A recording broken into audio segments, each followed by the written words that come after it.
What's up, my fellow readers? I'm your host, Mr. Amy, and this is D's Corner, all things literary. Thank you for tuning in to Power 106.3 FM KY Radio. You can follow us at D's Reading Corner on Facebook, Instagram, and Twitter. Online at www.kyheartmedia.com, YouTube at Power 106 FM KY Radio, and all streaming platforms. This week's book selection is Black Panther, The Young Prince by Roland L. Smith. As always, our sponsors are Mary Walls Media Brand Group and Diamond Lee Design Customs. What's going on, Mr. Animated? Not much. You don't have to introduce me this week. We're not gonna do that. But I appreciate you. What's going on, Louisville, Kentucky? It's your boo, Miss Nani, here with Mr. Animated here on D's Corner Radio. Woo! We back for our last Sunday. We got a new time slot. Yeah. Little man here got him a promotion. He got moved up to Monday night, 7 p.m. here on Power 106.3 FMKY Radio. Always tune in at www.kyheartmedia.com, all streaming platforms. And of course, watch our live streams on Facebook and YouTube. So if you go to YouTube, you have to search Meeting in the Ladies Room, KY Radio. We share a YouTube channel, so that's where we post it. And then also Power 106 FMKY Radio has a YouTube channel that we are reformatting, and we're going to try to get a lot of our shows live streams all uploaded and on there because it's been a heck of a year, y'all. So we a little behind on it, but we're going to get everybody on there.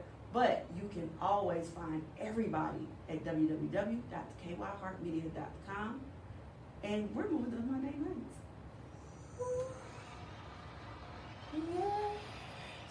Yes.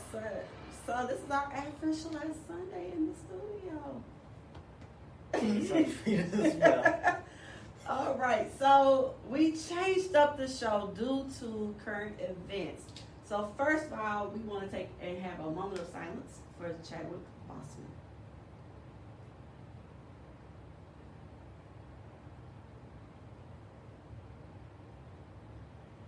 He recently passed away at the age of 43 years old due to stage 4 colon cancer. He apparently has known for over 4 years that he was sick. He went through treatment, surgeries, all while filming all the movies that you have seen him in since 2016. That is a lot. That is the heart of a true warrior. So we were originally planning on revisiting Black Panther, doing Black Panther Part 2, because back in November, during Comic-Con, we did 2 weeks of Black Panther. We live streamed from Comic-Con and did one of our shows from there. We had special guests and everything. And we were going to revisit it this October because we were planning on doing a show about Storm from X-Men and tying it all in together because there's history with those two. But due to the recent events of him passing away, we decided to go ahead and do week 3 today, and we're going to do a replay of all 3 weeks, October 5th. So October 5th, you will be able to catch all 3 episodes of D's Corner Radio talking about Black Panther. But today we are going to read from another book that we found on him, and then we're also going to just talk about currently what we're hearing and things that are going on, and about everything that's happened with Black Panther since November, because we've had a whole nother movie with Black Panther in it. Like, there's a whole lot of stuff that's happened since then. So tonight is kind of important for us because we wanted to, one, dedicate this show to Chadwick Boseman for the true king and warrior he was, and to do it for the culture. Why not? So, Wakanda forever. Yeah, if you are not watching the live stream, I need y'all to watch the live stream because Mr. Animated is really animated today. So if you are not, get on our Facebook page, D's Corner Radio. You can find that at D's Reading Corner on Facebook, Instagram. But we live stream from Facebook. Get on there as soon as you can. So, Mr. Animated, you ready? Let's do this. Let's do this. Once again, this is Black Panther, The Young Prince by Ronald L. Smith. Chapter 1. The young prince fled through the forest, his pursuer hot on his heels. His heartbeat thundered in his ears. He couldn't give up, not this time. He ducked a low-hanging branch and splashed through a muddy creek. His attacker was gaining on him. He could almost hear his breath on his back. There, up ahead, a fallen tree.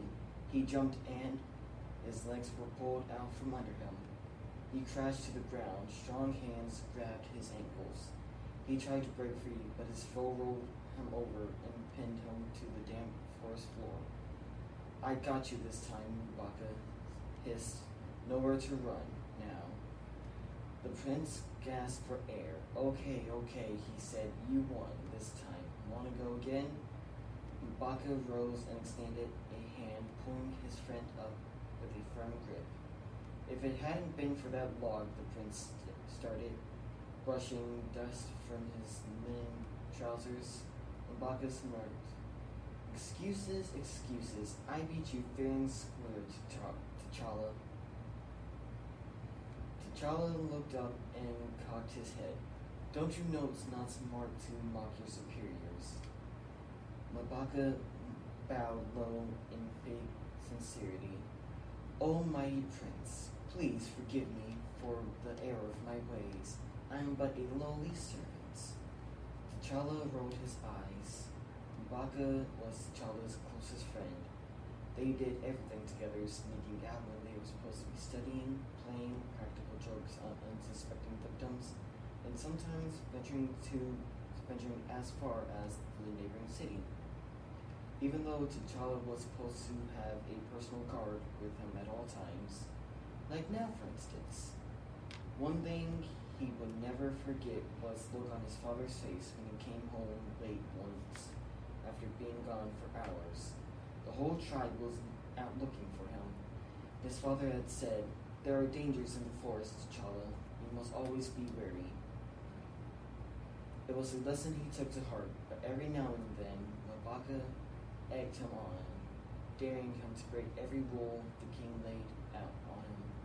The forest around them was vast, teeming with lush vegetation and towering trees that seemed to brush the very heavens. In the distance, a mountain range rose high above the clouds, the midday sun glistening off its white peaks. Come on, M'Baka said, I'll race you to the river's edge. T'Challa wiped sweat from his forehead with the back of his hand.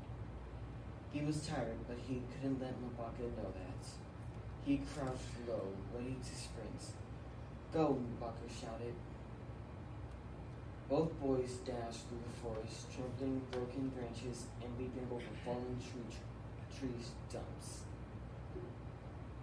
This was when T'Challa felt most alive, in the woods with his best friend, finding adventure and escaping his royal duties. Out here, he wasn't a prince, he was just a kid. M'Baka passed him, kicking up dirt in his path. T'Challa pushed himself as hard as he could. He was gaining on him, but M'Baka had suddenly stopped on the path. T'Challa swerved at the last minute, missing him by inches. He bent and rested his hand on his knees, wondered, why did you stop? M'Baka slowly raised his hand and pointed. Look. A few feet ahead of them, a man lay slumped against a tree. He wore a military outfit, but it was one T'Challa had never seen before. Is he dead? M'Baka whispered. T'Challa didn't answer. He took a few steps forward. The man had a bandage on his leg where his pants had been ripped, blood soaked in red. Help, he groaned. Please help me. T'Challa took another weary step. He didn't know who the man was, but his father always said it was his duty to help those in trouble. A rustling in the bushes made them both pause. M'Baka started. What was that? T'Challa didn't have time to answer, as four figures stepped through the trees. Chapter 2. They were tall and they were all women. Tribal markings drawn. Their faces, they were the Dormology. Name's so hard to say. The king's private bodyguards and the fiercest warriors in the country. Hints of gold and silver glinted from the bracelets and cuffs from their necks and arms. Their spears pointed sparkled in the sun that filtered through the canopy of trees above them. T'Challa had seen these spears before and knew that they also doubled as giant batons equipped with magical charges.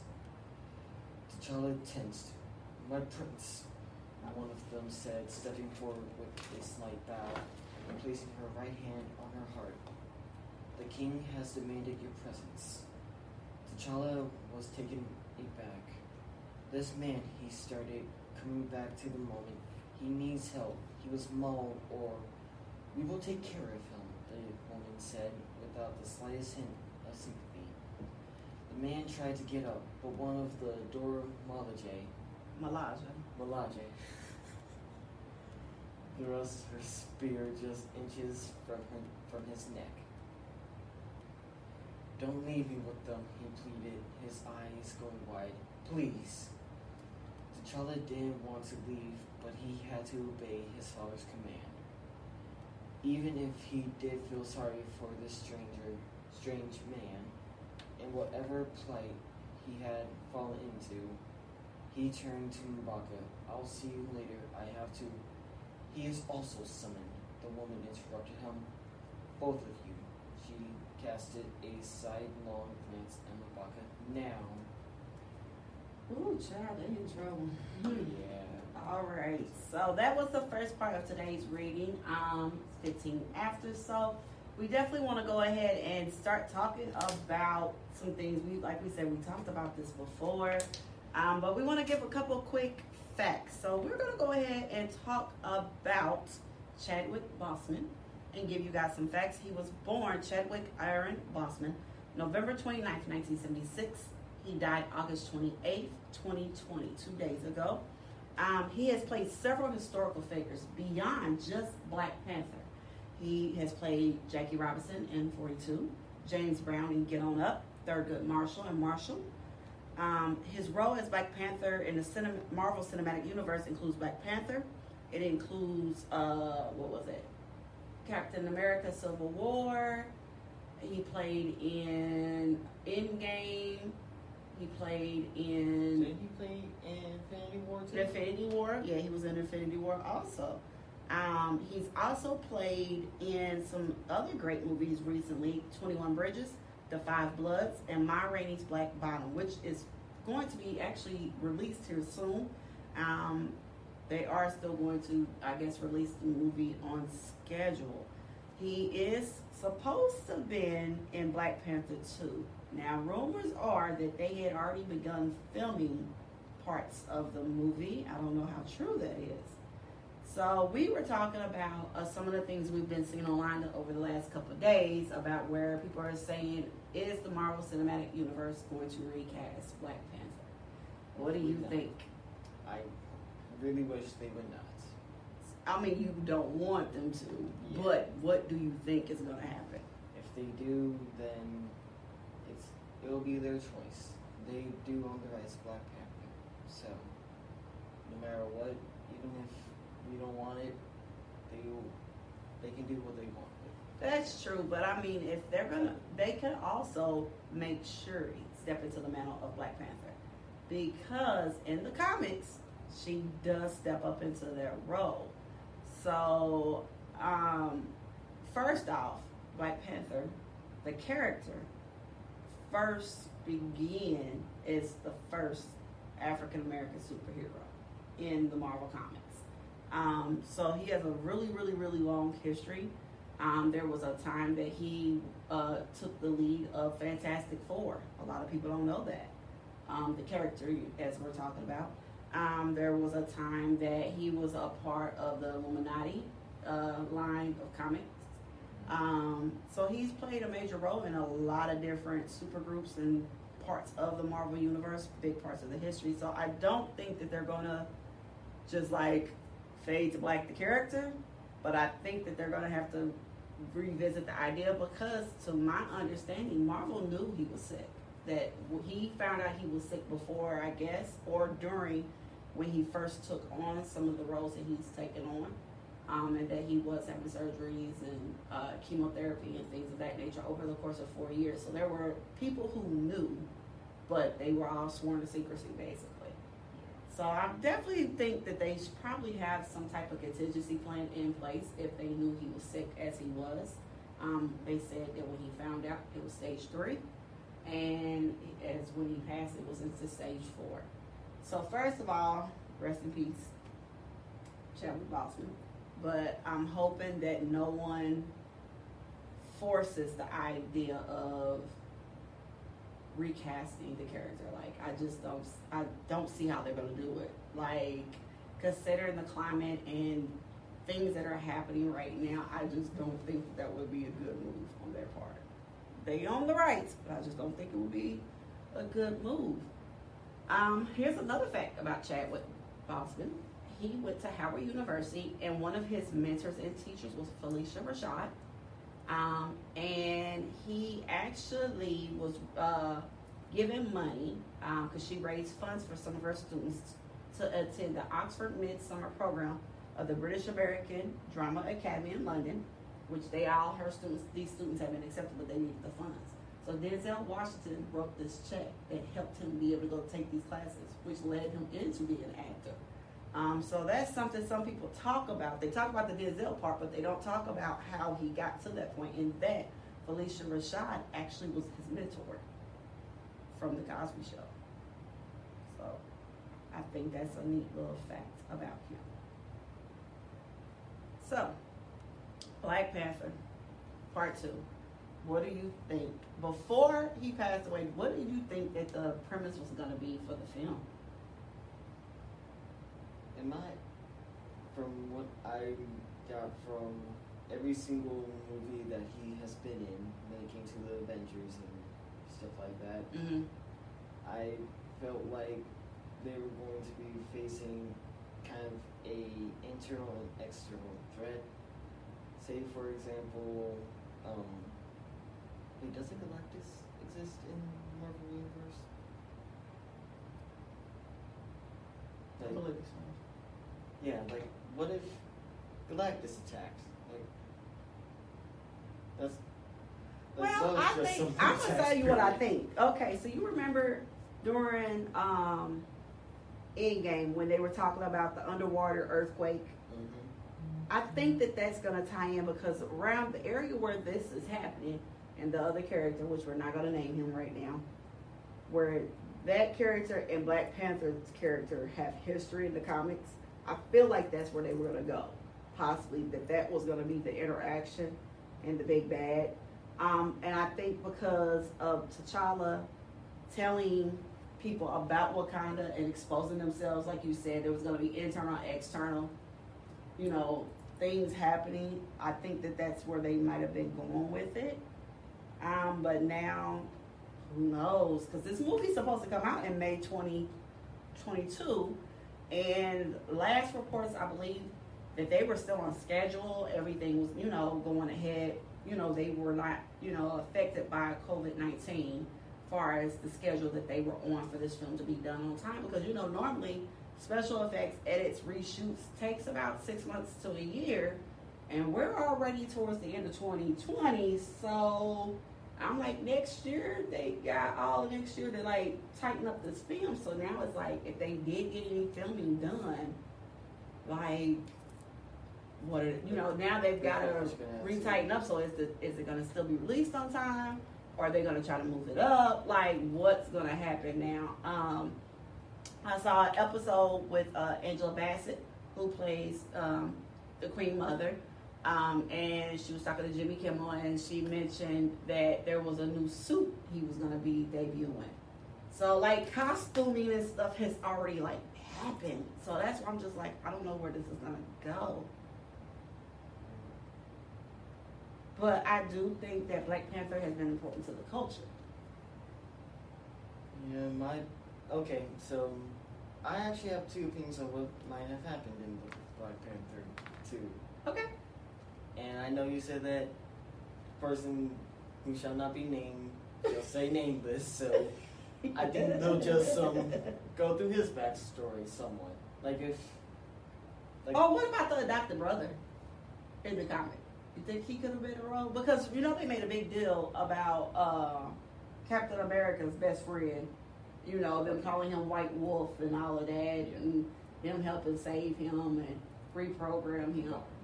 So that could have played a role, maybe that direction, but I don't know. Could have shown like what he's been doing for those few years. Well, okay, so go ahead. What's your other? I already said it. Like Yeah. they could have just like told us the backstory of person who shall not be named. Okay. You think that's possibly where they were going to go?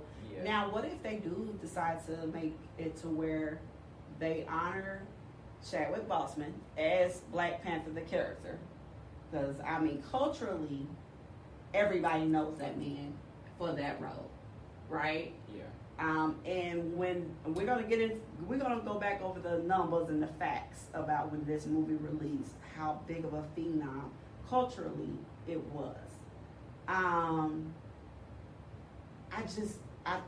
I feel like if they bring Shuri to going into the mantle of Black Panther, they somehow figure a way to, I hate to say, kill off the character T'Challa and bring Shuri in to continue the story. I feel like that's like going to be the best way to go because it stays true to the comics.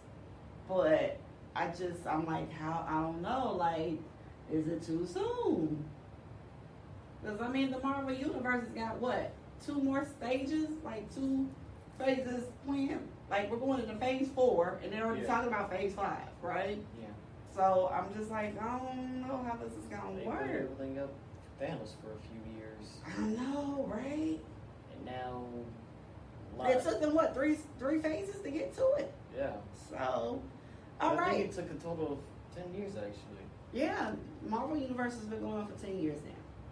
And they went through 3 phases, as they like to call them. They break it into phases.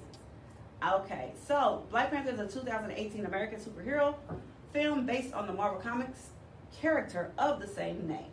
Produced by Marvel Studios and distributed by Walt Disney Studio Motion Pictures, it is the 18th film in the Marvel Cinematic Universe. It was directed by Ryan Coogler and co-written by Joe Robert Cole. It starred Chadwick Boseman as T'Challa, Black Panther. The film actually had interest back in '92, as a lot of people have heard, Wesley Snipes. But the project never came to fruition. He ended up going on to play Blade. Oh my God, you didn't know that? Blade. He went on to play Blade, which is also a Marvel character, FYI. So technically, Blade was the first Black anti-superhero that came to fruition. Technically. That's what a lot of people say. There's a lot of folk going back and forth about who was the first Black Marvel superhero character that came to fruition. They got their own movie. They had their own actual movie based off their comic line. That's another show. But in 2005, Marvel Studios announced Black Panther film as one of the 10 based on Marvel characters and distributed by Paramount Pictures. Mark Bailey was hired to write it in January of 2011. It was officially announced October 2014. He and Boseman made his first appearance as the character in Captain America Civil War in 2016. So, you imagine, basically 2014, 2016 is when they started filming and producing this movie, and that's around the time that he found out he was sick. They then had Cole Coogler join with additional casting in May to making Black Panther the first Marvel film with a predominantly Black cast. Principal photography took place from January to April of 2017 in the Atlanta metropolitan area and then in South Korea. The film premiered in Los Angeles January 29th of 2018 and was released theatrically in the United States on February 16th as a part of Phase 3 of the MCU. It receives critical acclaim from critics praising its direction, screenplay, acting, and costume design, production value, soundtrack, and through CG effects, some received some criticism. Many critics consider it to be one of the best film sets in the MCU and noted its cultural significance, with organizations including the National Board of Review and American Film Institutions naming it one of the top 10 films of 2018. The film grossed over $1.3 billion worldwide and broke numerous box office records, including the highest grossing film by a black director. It became the 9th highest grossing film of all time, the 3rd highest grossing film in the United States and Canada, and the 2nd highest grossing film of 2018. It received 7 nominations at the 91st Academy Awards, including Best Picture, with wins for Best Costume Design, Best Original Score, and Best Production Design. Black Panther is the first superhero film to receive a Best Picture nomination and the first MCU film to win an Academy Award.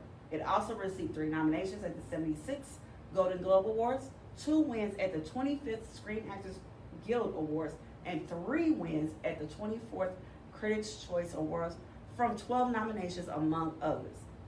The sequel, as we stated, is supposed to be released May 2020. Ooh, there's some numbers. So, the cultural significance.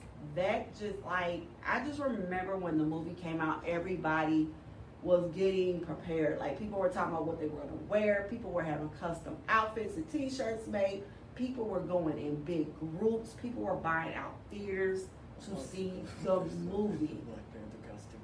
I'm gonna be honest, I really did. You wanted to go to the Black Panther costume? Really did. Oh. Well, I mean, you know, I guess maybe you'll have to do that for the second film. Sadness still though. I know. But the cultural significance, for you as a young man, what did it mean to you to see this character and the characters, this predominantly black cast on the big screen? Because I know you went with all of us. We all went together to see this movie. What did that mean to you? That no matter what, you can always have a very high goal and still reach it. Because I'm gonna be honest, there are not a lot of black superheroes or a lot of movies. Mainstream. Yeah, with pretty much just an entire black cast. Right. So, for this movie to pretty much have an all-black cast, that's actually really amazing. And that it shows that there will always at least be some, I won't say equality, but that doesn't seem like the right word in this situation. Mm-hmm. But it always shows that there is something there that you can aspire to be, like part of an entire black cast In a movie, right? I think though. So let me ask you this: even though it's an imaginary world, the culture, the world that you saw, did it give you a sense of pride? Did it make you say, you know, we are more than what people say that our past is? You know, because everybody attributes African Americans or blacks to slavery when there is such a rich culture and history before that. So for you as a young man, did it make you more interested? It made me happy to be able to see something like this. That we're not just our history isn't just we were slaves. We were primal. It didn't make me feel like we didn't have anything to really contribute to this world. It made me feel like we had a lot to contribute. Okay. So I think you should go ahead and do a little bit more reading, then we'll come back and talk about Black Panther the character and some of the cultural references that a lot of people don't know about. Ready? Let's go. Once again, this is Black Panther, The Young Prince by Ronald L. Smith. Chapter 2. The young prince hesitated with each step he took. What does he want with me? Mabaka whispered, a hint of fear in his voice. I don't know, T'Challa replied. He was busy thinking of what could have happened to the injured man. He looked terrified. Was it a wild animal? A lion? What was he doing in the forest? The dense thicket of the trees ahead of them thinned and revealed a sight that only a few from the outside world had ever seen. Towering structures loomed up out of the forest. They weren't just skyscrapers. They curved and swooped and twisted and turned, and seemed to defy the laws of physics. Sunlight shone off steel and metal surfaces, setting shards of light into the surrounding woods, and it would be a strange picture for someone unfamiliar with the landscape. A futuristic city rising up out of a jungle. But this was no ordinary place. It was Wakanda, the most technologically advanced nation on the face of the earth. And it was ruled by T'Chaka, the Black Panther, and King of Wakanda. This was the Golden City. The Dora Milaje paused in front of the royal palace, their spears pointed lower to the ground, and the palace rose up out of the ground like a great orb, with a single door framed in gold and jade. Darkness beckoned from within. T'Challa turned to look at M'Baka, and then both boys stepped through. T'Challa's footsteps echoed in his ears. The floors were black jade and highly polished, casting a shadowy reflection back up at him. A massive slab of obsidian carved into the shape of a panther crouched at the far end of the room, ready to pounce. Its color was beyond black, a lustrous inky hue that had no equal. Eyes were its most intimidating feature, two red gemstones that seemed to pierce T'Challa's very soul.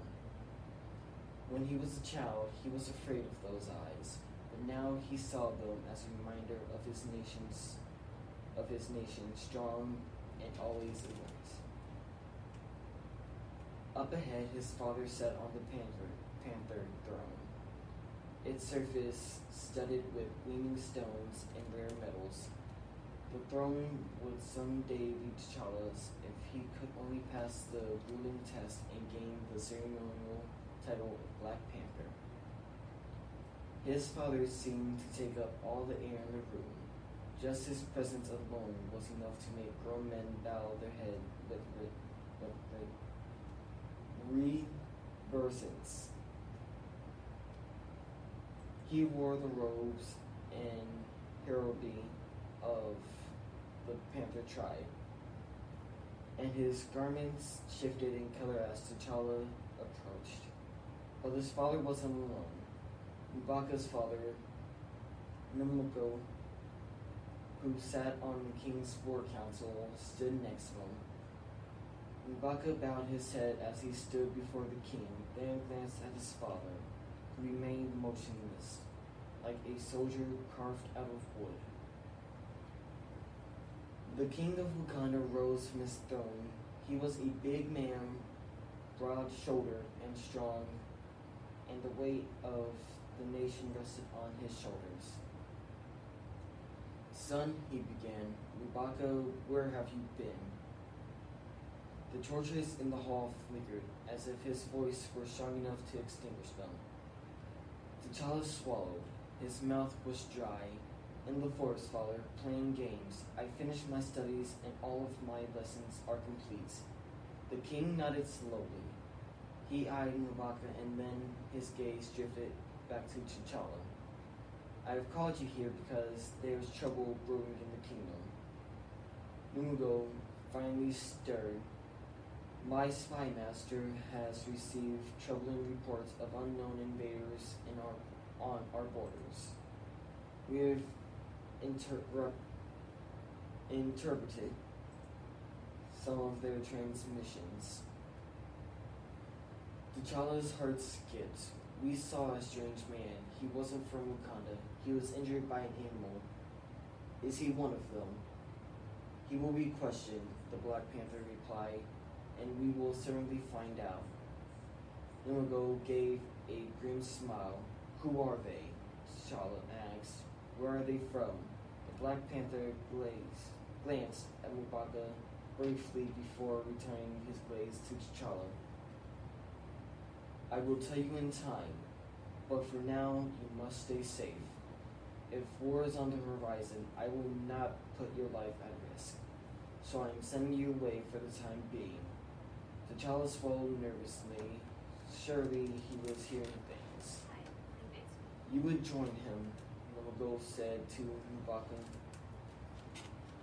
Perhaps the two of you can keep an eye on each other and not get into too much trouble.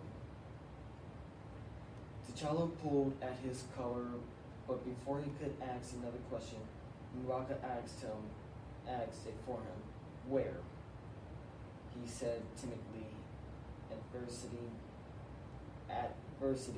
his gaze from the king. Where will we be going? The king sat down. A ring shone on his finger, a simple silver band, but T'Challa knew it was much more than that. I have associates in America, he said. I know a place where you will both be safe. America, thought T'Challa. He had heard of the distant land, but Wakandans seldom traveled there. Preferring never to leave their kingdom, everything they needed was right here, including the source of their wealth and livelihood.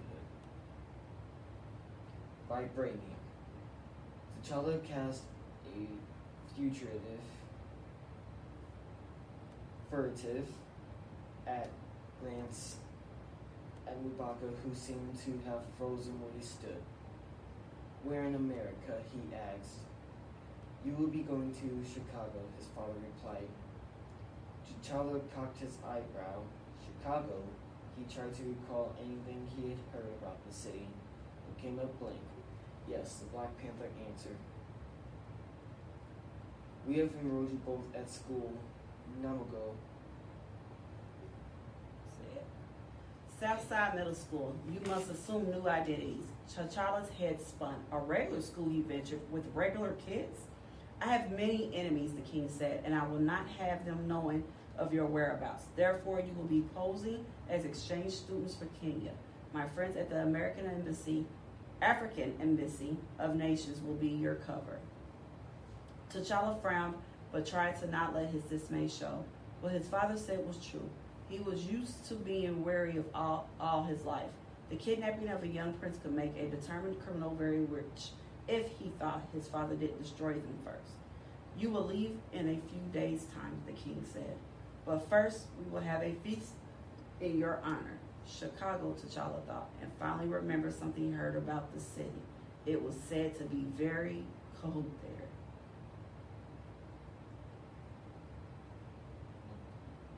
America, M'Baku whispered, shouted as they left the royal palace. Can you believe it? So you want to go? T'Challa asked. M'Baku paused mid-step. Of course I want to go. We'll be able to do anything we want, whenever we want. M'Baku did have a point, T'Challa realized, but they have to hide their identities. That wouldn't be too much fun. Ah, I get it, M'Baku said, crossing his arms and smirking. You won't get the royal treatment over there because no one will know who you are. You'll have to live like us commoners. No one waiting on you hand and foot. T'Challa was stuck. Was that it? Was he a spoiled brat who couldn't bear the thought of living without all of his privilege? That's not it, he said. I want to go, but if Wakanda is under threat, I should be here with my father, to fight by his side if it comes to that. Don't worry, M'Baku said. You will have plenty of time for fighting when you become the next Black Panther. T'Challa paused. Late afternoon light glinted off the mountains in the distance, and he felt the sun on his face. That'll be a long time yet, he replied wistfully. M'Baku clapped his friend on the back. Enough talking, he said. Want to race to the city square? T'Challa smiled. M'Baku was too competitive for his own good. Go, shouted the young prince. All right, so real quick, we want to go ahead and pause on the reading. We're going to finish up in a little bit. We're going to go ahead and talk about the TV series. Something a lot of people don't know about. And you can still find right now, I believe, is it on Netflix? I believe so. I think it's on Netflix. Don't quote us on that, y'all. But Black Panther, which was the American motion comic and television series by Marvel Knights Animation, it was the first animated television series produced by BET since Hey Money. Each of the 6 episodes of this series was 20 minutes in length. It was broadcast on the Australian children's channel ABC Me in January 2010, in the United States on BET in November of 2011. On March 16, 2018, the entire series was released through Marvel's YouTube channel for free as Marvel Knights Animation Black Panther. So a lot of people don't even know that this mini-series actually existed, but the premise of it was it literally picks up right after the assassination of his father T'Chaka, and him having to deal with the World Court while looking for the man who killed his father, which was Claw, and all the villains that he assembles to deal with trying to take over Wakanda. So there's a famous actor who we are not going to name who actually voiced T'Challa, Black Panther, in the movie. There's actually some really famous names. So I need you guys to go ahead and do your research about the animated series, because you will be surprised at who was involved in this. There also is a huge graphic novel, we've mentioned it before, by Eric Jerome Dickey, that he did covering the Black Panther and Storm era of the comic line in series, and about them getting married, and it's very, very, very dope. So I definitely suggest, if you love comics or love reading graphic novels, that is one to read. All right, so yes, They still make an incredible couple though. they do. They do. They both So- do 2 different parts of it. Yes. Also, so for those who do not know where the Black Panther's origins are from, he is originally the character that showed up in the Fantastic Four number 52, cover dated for July 1966, during the Silver Age of comic books. He was created by writer and editor Stan Lee and writer-artist Jack Kirby. Once again, Black Panther's real name is T'Challa. He is depicted as the king and protector of the fictional African nation of Wakanda. He is the first superhero of African descent in mainstream American comics, having debuted years earlier before Black superheroes such as Marvel Comics' The Falcon, which is 1969, Luke Cage in 1972, Blade 1973, or DC's Comics' John Stewart in the role of Green Lantern in 1971. In one comic book storyline, the Black Panther mantle is handled by Casper Cole, a multiracial New York City police officer. Beginning as an impersonator, he will later take on the moniker of White Tiger and become an ally to T'Challa. The role of Black Panther leadership of Wakanda is also given to T'Challa's sister, Shuri, for a short time. He's made various appearances in various TV shows, animated films, and video games. And like we said, he was listed in 2011 as the 51st overall top 100 comic book heroes list. So we just want to give a few reminders of some facts about the character. And we are going to finish up the show with some more reading. So Mr. Animated, I've enjoyed today's show. Guys, we will be replaying this show tomorrow, 7 p.m. because we are taking over Monday nights at 7. Woo! But we had to do our last Sunday show. So we're here. So tomorrow you guys will hear an instant replay of tonight's show. So definitely tune in tomorrow at 7 p.m. to hear the playback for tonight's show. And we will be back with you guys next week with Mulan. Miss Animated, you ready? Let's do this. Let's go. After saying goodnight to M'Baku, who won the race again, to T'Challa's dismay, he made his way to his room, which was set apart from his father's royal quarters. Like everything in Wakanda, his room was a blend of high-tech wizardry fused with nature. His bed was large with sheets and pillows made from fine fibers, high-definition moving images on the Wakandan countryside were embedded on flat screens in the walls, and tribal sculptures sat on pedestals and small columns. Under his feet was a soft carpet of woven grass. He sat on his bed and let out a sigh. This was the only home he knew, and he loved it more than anything in the world. The forest, the people, and the very culture itself were all part of him, a part of him he did not want to lose. Chicago, he said aloud, and then tapped a bead on his kimono bracelet. To an outsider, it would have looked like a simple string of black beads around his wrist. But to Wakandans, it was much more. At birth, every Wakandan, every child was given a kimono bracelet to wear. Each bead had a purpose, from storing medical records to storing medical records, to taking a picture or projecting a free-floating informational screen, much like a web page, but suspending in midair. T'Challa watched as thousands of tiny black dots swirling from the bead and knitted together to form an image of the Chicago skyline and lakefront. His black cat, Fast, appeared from the hallway and jumped onto the bed. She nudged him with her head, begging for a scratch behind the ears.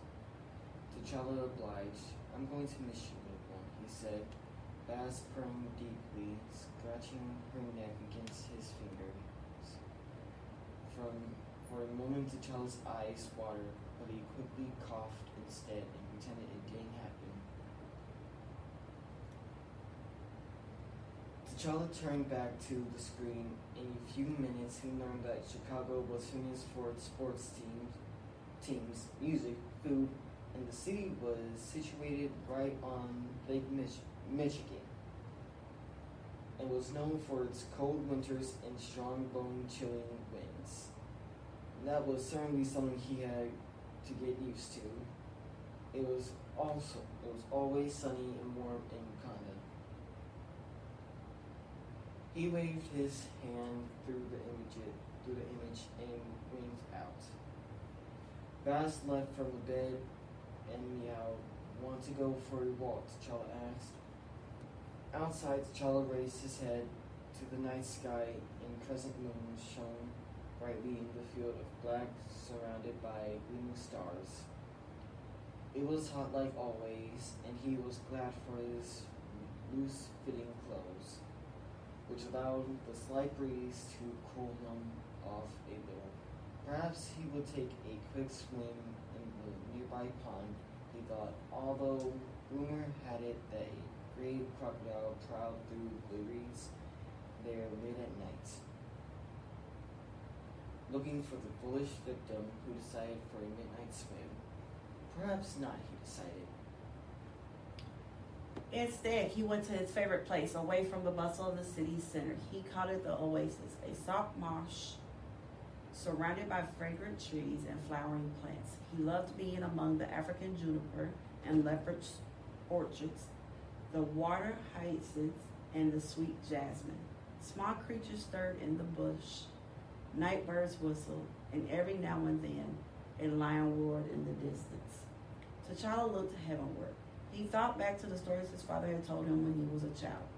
Thousands of years ago, his father said, a great meteor crashed into Wakanda. Amid the smoking and burning debris, something was found, something that would change the future of their country. It was an energy-absorbing mineral that vibrated upon closer inspection. The warriors of Wakanda crafted weapons from it and learned that it was stronger than any mineral, gemstone, or metal they had ever seen. They called it vibranium. But there was a downside. The crash site was radioactive, and several Wakandans were supposedly turned into demon spirits. That was when the great warrior Vesgina prayed to the Panther god Bast for strength and defeated him. He became the first Black Panther, and his line led down through the ages to T'Challa's father and to him. T'Challa let out a breath. There was another story his father told him, and it usually came to him when he was alone or feeling melancholy. It was of his mother, Naomi, who died after bringing him into the world. She was a true queen of Wakanda, his father said. beautiful and strong. Sometimes T'Challa imagined her walking hand in hand with his father among their people, proud and loved by all. I wish I had known you, mother. A rustle in the bushes made him turn. Who's there? He called. All was quiet for a moment until a figure appeared out of the woods started surrounding the oasis. Thought I find you here, brother. T'Challa stiffened. What are you doing here? Hunter approached him with a swagger. I always know where to find you. You're as loud as an elephant. T'Challa bristled. His older stepbrother was known as one of the best trackers in Wakanda, even at his young age. I know you're going away, Hunter continued. Father told me. He already knows? Hunter smiled, and it was not friendly. Don't worry. When the fighting starts, I'll be here by Father's side, not running off to hide in America. T'Challa clenched his fist. His pulse raced. It was always like this with Hunter, each one upping the other, trying to gain the king's favor.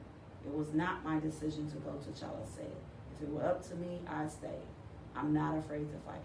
Hunter laughed and drew close to T'Challa, so that the two boys were facing each other with only inches between them. Hunter's eyes were green, and they gleamed with a cold light. Say whatever you like, little brother, but while you're away, I'll keep your royal seat warm for you.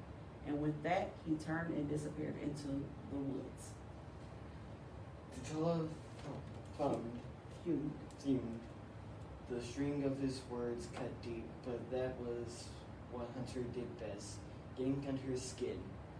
I am father's true son, he thought, not you. He thought back to the story his father had told him long ago.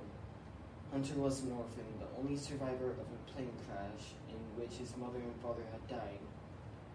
Many Wakandans didn't accept him because of his white skin, but the king took him in and raised him as his own.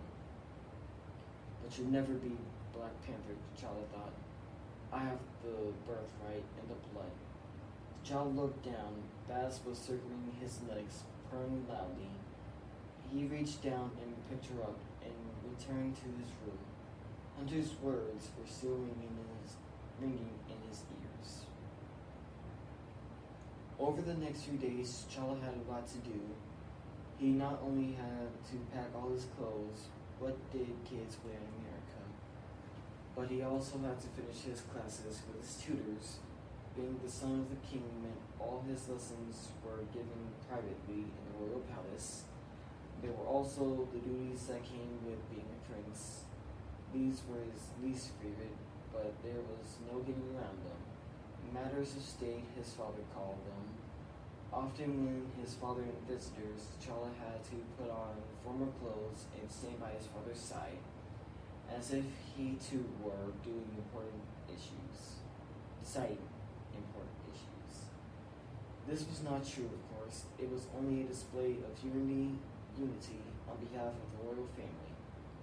M'Baku often ribbed him for all the praise and attention he received just for doing nothing.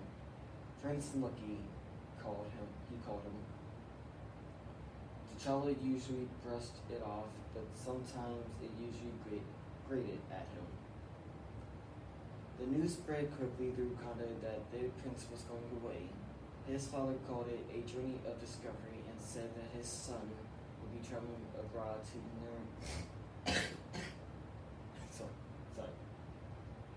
learn about the greater world. It seemed to T'Challa that the king didn't even want his own people to know his true whereabouts. How dangerous was this threat he had spoken of?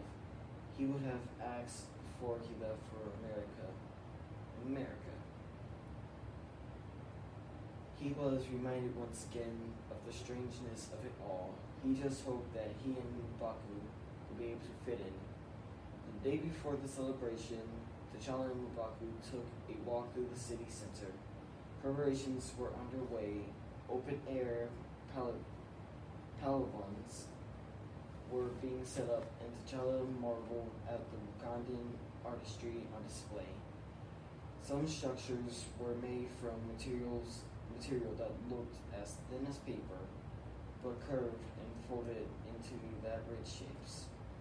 Some bore wide ribbons of red and yellow cloth formed into house-like structures in a drawn at the top with great capstones.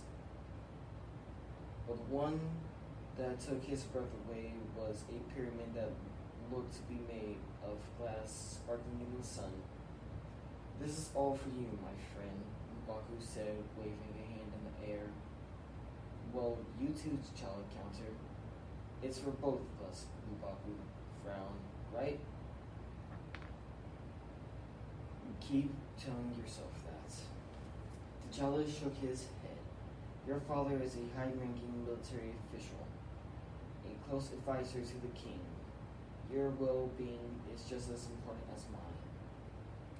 Mbaku nodded along, and then his eyes brightened. "Hey, I have an idea. Maybe when we get to America, I'll be the prince and you can be the pauper." "Very funny," countered T'Challa. "You're a real joker."